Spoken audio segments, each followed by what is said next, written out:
जय श्री कृष्णा दोस्तों। गीता एक अद्वितीय ग्रंथ है जो हमें आध्यात्मिक जीवन के महत्वपूर्ण पहलुओं का संदेश देता है।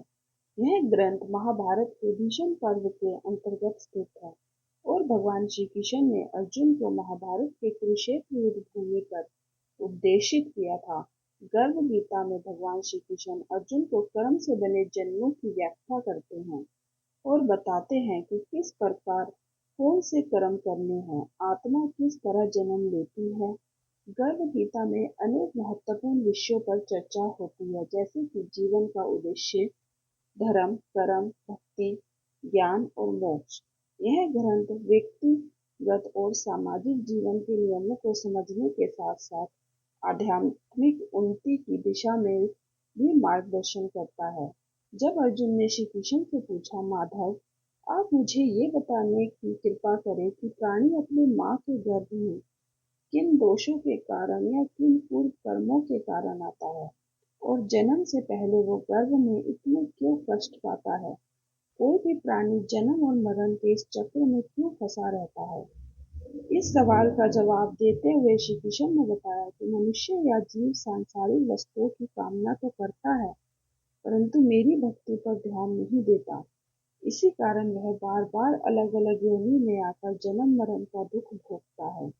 श्री कृष्ण आगे कहते हैं कि जटा धारण करने अथवा भस्म लगा लेने मात्र से कोई भी प्राणी मेरी कृपा का पात्र नहीं बन जाता, बल्कि मैं ऐसे हृदय वाले प्राणी को मिलता हूँ जो काम, क्रोध, मोह और अहंकार से परे है। जो प्राणी काम, क्रोध, मोह और अहंकार के वश में रहता है, उसे पुनः किसी न किसी योनि में अवश्य जन्म लेना पड़ता है।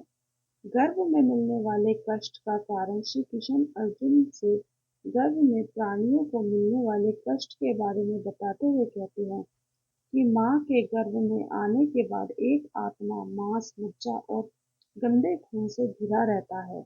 जब वह गर्भ में 6 माह का होता है तो दुर्गंध के बीच में रहना पड़ता है।